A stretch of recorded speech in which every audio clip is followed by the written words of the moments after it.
du peuple. La Bible dit que Moïse, la plupart du temps, partait dans la tente d'assignation. Pourquoi? Parce que c'est très important de comprendre le rapport signal-bruit, n'est-ce pas? Nous avons toujours, n'est-ce pas, mon tableau ici. Il y a deux paramètres, et j'ai enseigné même cela il y a de cela quelques années. Il y a le paramètre, il y a le signal, n'est-ce pas? Le signal, c'est ce que tu dois entendre. Le signal, n'est-ce pas? C'est ça, tu veux entendre quelque chose. Le signal. Maintenant, et il y a le bruit. Le bruit, n'est-ce pas? Le bruit. Le bruit, c'est quoi? C'est tout ce qui va venir brouiller le signal. Et en physique, n'est-ce pas, dans les gens qui ont fait la communication, il y a ce qu'on appelle le rapport signal-bruit. N'est-ce pas? Le bruit ici, c'est noise. N'est-ce pas? En anglais, c'est noise. C'est pour ça que je mets, vous voyez, je mets N. C'est le noise. Et ici, là, le signal, c'est signal. N'est-ce pas? Et il y a ce qu'on appelle the signal to noise ratio. N'est-ce pas? Le rapport signal-bruit. Et le monde, il y a trop le bruit dans le monde. Il y a trop le bruit dans le monde. C'est pour cela que Dieu, la plupart du temps, nous isole du monde. Ok? C'est important. Donc, lorsque tu es un chrétien, tu vas te rendre compte que Dieu va te placer dans une situation où tu vas te sentir seul. Tu vas te sentir seul. La raison pour laquelle tu te sens seul, c'est pourquoi? C'est parce qu'il veut que tu sois attentif. Et il va t'enseigner. Dans cet isolement, parce qu'il a fait la même chose avec le peuple d'Israël, mais sur un plan macroscopique, en les faisant sortir de l'Égypte et en les amenant dans le désert. Il pouvait les amener directement à Canaan. Mais en ce moment-là, ils n'auraient pas eu l'opportunité d'apprendre, d'écouter. On se comprend? Ils n'auraient pas eu l'opportunité d'écouter. Donc Dieu va isoler le peuple d'Israël, les enfants d'Israël. Il va les isoler dans le désert pendant un temps. Et parce qu'ils auront toujours le cœur endurci.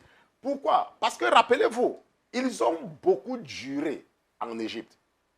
Et quand ils sont sortis de l'Égypte, c'est vrai, il y avait parmi eux ceux qui avaient la foi, mais il y avait aussi parmi eux ce que la Bible appelle la mixte multitude. Et c'est ce qui se passe également dans l'Église aujourd'hui. Dans les églises, nous avons ce qu'on appelle les faux convertis.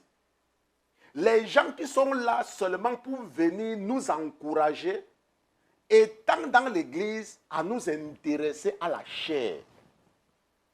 À nous intéresser à la chair. Il y a des gens comme ça. Et ils sont dans l'église. Et ce sont ces gens-là qui avaient encouragé Aaron. Mais Aaron les avait écoutés à la fin de la journée, que ce soit eux, que ce ne soit pas eux. Aaron les avait écoutés. Pourquoi? Parce que Aaron n'avait jamais été séparé. Donc Moïse va être séparé pendant 40 ans. Dieu va séparer Moïse pendant 40 ans pour des raisons évidentes. Et il va s'assurer qu'il reste là-bas. Parce qu'il fallait absolument nettoyer sa mentalité égyptienne. Il fallait enlever cela, il fallait effacer cela, il fallait le reformater. Et 40 ans après, quand Dieu vient, il dit maintenant, viens, je veux maintenant t'utiliser, mais tu ne sais pas, il dit que je ne sais pas parler. Il dit, Aaron va parler à ta place. Parce que c'est pour vous parler, n'importe qui peut parler. Parce que même dans une église, il y a ce qu'on appelle le don de la révélation. N'est-ce pas? Le pasteur peut être là, c'est lui qui a la vision, c'est lui qui reçoit les révélations, et il peut donner le travail à n'importe qui. Parce que le plus important, c'est d'abord d'écouter, n'est-ce pas, la direction que Dieu veut que son peuple prenne. Mais pour pouvoir écouter, tu dois te mettre à part. Tu dois te mettre à côté. Okay? Et c'est pour ça que j'insiste toujours avec vous que le contact avec le monde, c'est toujours un problème. Parce que si Dieu veut t'isoler et que tu persistes, il ne peut pas t'élever à un certain niveau. Parce que tu vas résister. À un moment donné, quand tu vas te retrouver devant une certaine situation, prenons le cas de Saül. Prenons le cas de Saül. Ok, si vous voulez, parce que si vous voulez, nous allons voir le cas de Paul, n'est-ce pas? Mais je veux seulement vous montrer encore le cas de Saül, n'est-ce pas? Maintenant, regardons comment Saül est devenu roi. Comment Saül est devenu roi? Je vais partager mon écran avec vous, n'est-ce pas? Nous avons Saül ici. Ok, mon écran. Et nous avons David ici, n'est-ce pas? Voilà. Regardons comment les deux sont devenus rois. La Bible dit que celui-ci là, qu'est-ce qui s'était passé? Les brebis ou les agneaux ou n'importe quoi de son père s'étaient égarés, n'est-ce pas? Donc, c'était égaré. Les brebis ou n'importe quoi s'étaient égarés. Et qu'est-ce qui s'est passé? Il a rencontré Samuel. en cherchant les brebis. Il est parti directement dans la maison de son père parce qu'il partait chercher, n'est-ce pas, les brebis de son père et il a rencontré Samuel parce que Dieu a dit, ok, il va venir. Et nous voyons qu'il n'y a pas eu de séparation entre Saül et ses frères et sa famille pendant longtemps. Il n'y a pas eu. Ce qui fait que quoi? Ce qui fait que si nous regardons Samuel, qu'est-ce qui s'est passé? Samuel avait écouté le peuple et a refusé de tuer Agag, le roi des Amalécites, n'est-ce pas? Saül n'avait pas attendu Samuel. Il avait toujours tendance à faire ce qu'il veut pour plaire aux gens. Parce que la raison pour laquelle Saül va offrir le sacrifice, c'est parce qu'il avait trop attendu Samuel. Il avait trop attendu Samuel. Et vous voyez que c'est cette mentalité. Pourquoi Saül n'avait jamais été séparé, n'est-ce pas, de sa famille, de ses amis. Il n'avait jamais. Il était parti directement rencontrer sa... N'est-ce pas? Maintenant, regardons maintenant David. Regardons la différence avec David. Pour vous amener à comprendre cela. La Bible nous dit que David était toujours en brousse. N'est-ce pas? Pour s'occuper du troupeau. Il n'était pas, il était toujours, on l'isolait. De façon que même quand Samuel est venu, même quand le prophète Samuel est venu, il n'était pas là. Il n'était pas là, il était. Et j'ai fait une étude de Bible pour vous dire comment est-ce que David est venu au monde. Que son père même croyait qu'il était un enfant illégitime. Son père même croyait.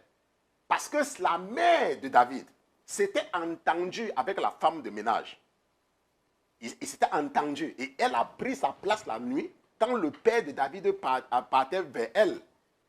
Et le père de David n'a jamais su que c'était sa femme. Lui, il n'avait pas su que c'était cette femme-là. Et c'est comme ça que David est né. Donc David a été isolé. David a été traité différemment. David n'a pas été considéré comme un enfant de la famille dès l'enfance.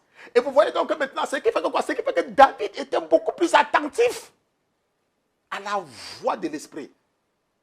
Et c'est ce qui se passe quand vous ne vous séparez pas. Quand Dieu veut que vous vous séparez, vous refusez, il peut vous utiliser jusqu'à un certain niveau, mais il ne peut pas vous utiliser à un... Est-ce que vous comprenez? Parce qu'il n'y a pas eu séparation, il n'y a pas eu isolement. Tu n'étais pas mis dans une situation où tu ne seras pas attentif à la voix du monde. Tes camarades de classe vont t'appeler, ils vont te dire quelque chose, ça va t'affecter. Ton frère va t'appeler, va te dire que ça va t'affecter. Ta soeur va te dire que ça va t'affecter. Pourquoi? Parce que tu n'as jamais été séparé. Mais quand tu te sépares, quand Dieu te sépare, tu es beaucoup plus attentif et tu te soucies beaucoup plus de ce que le Saint-Esprit est en train de te dire. Et c'est très important. C'est pour ça que David, l'Éternel dit que quoi? Que j'ai vu dans la maison d'Isaïe quelqu'un selon mon cœur. L'isolement du chrétien. Le chrétien et l'isolement. On se comprend? Je ne sais pas, certainement, c'est l'heure de la pause, n'est-ce pas? Nous allons prendre une pause. Et lorsque nous allons nous retrouver, la pause, n'est-ce pas? Nous avons toujours la transition et puis il y a une chanson. Je pense que la chanson que nous allons passer, c'est... J'oublie le titre. Mais voilà, nous allons faire passer cela. Donc, prenons une transition, n'est-ce pas? Et retrouvons-nous tout à l'heure. Juste le temps de respirer. À tout à l'heure.